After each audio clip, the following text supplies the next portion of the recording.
بسم اللہ الرحمن الرحیم۔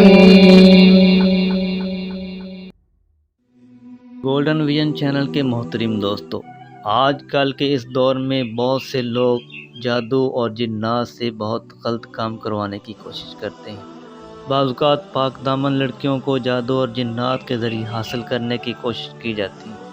اسی قسم کا ایک واقعہ ایک بستی میں پیش آیا۔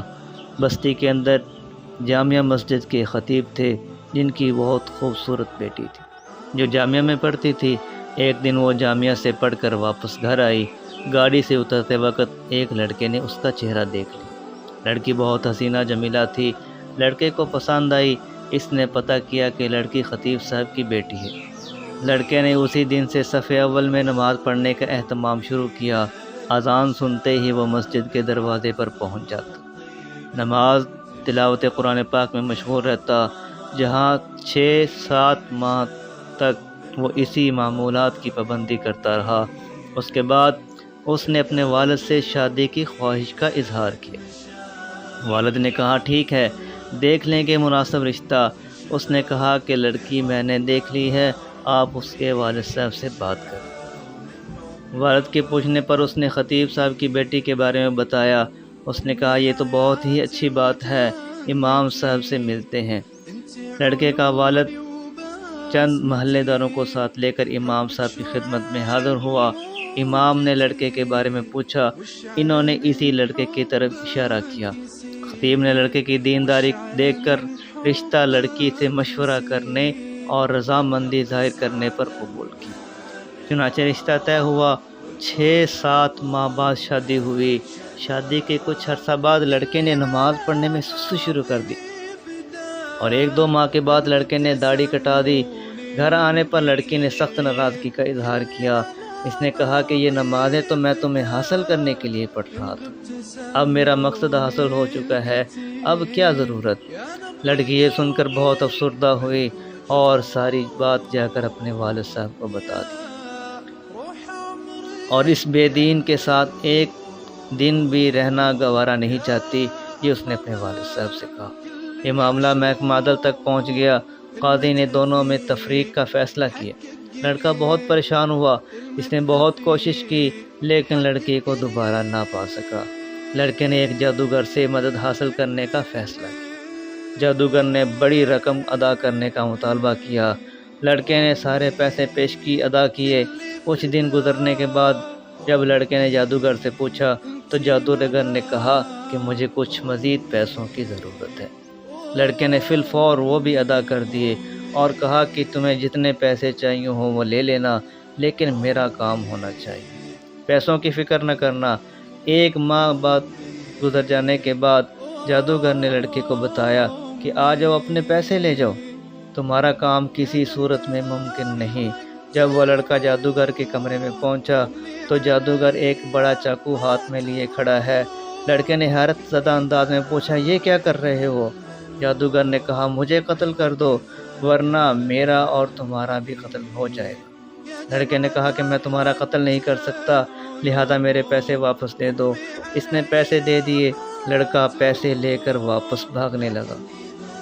جو ہی لڑکا پریشانی کی حالت میں جا رہا تھا، کچھ پولیس والوں نے اس کو دیکھا اور اسے گرفتار کر لیا، پیسے بھی ضبط کر لیے۔ لڑکے سے اس کی حالت کے بارے میں پوچھا گیا تو لڑکے نے سارا قصہ سنا دیا۔ پولیس والے لڑکے کے توسط سے جادوگر تک پہنچے اور جادوگر کے پاس جا کر جب انہوں نے معاملہ کے بارے میں پوچھا تو جادوگر نے اپنا سارا قصہ پولیس والوں کو بتایا۔ پولیس والوں نے دونوں کو قاضی کے پاس بھیجا۔ قاضی کو جادوگر نے پوری کہانی سنائی کہ ہم شیاطین کے ذریعے جادو کا عمل کرتے ہیں اور بعض اوقات اس کے اندر ہم کامیاب بھی ہو جاتے ہیں، لیکن اس دفعہ میرے ساتھ معاملہ الٹ ہے۔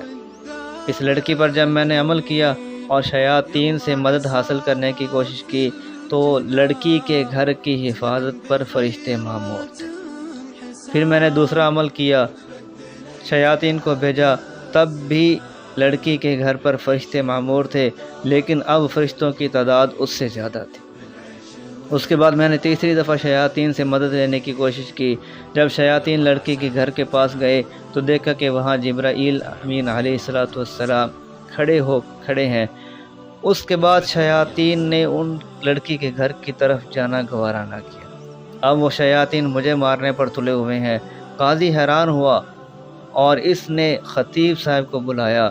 جب خطیب صاحب معاملے کے اندر شامل ہوئے، امام صاحب سے پوچھا گیا کہ آپ نے اپنے گھر کے اوپر ایسا کیا عمل کیا ہے، یا آپ اپنا کیا عمل کرتے ہو کہ فرشتے آپ کے گھر کی حفاظت کرتے ہیں۔ امام صاحب جو اس بات سے بالکل ناواقف تھے، انہوں نے پوچھا کہ وجہ کیا ہے، تو امام صاحب کو پوری کہانی سنائی گئی۔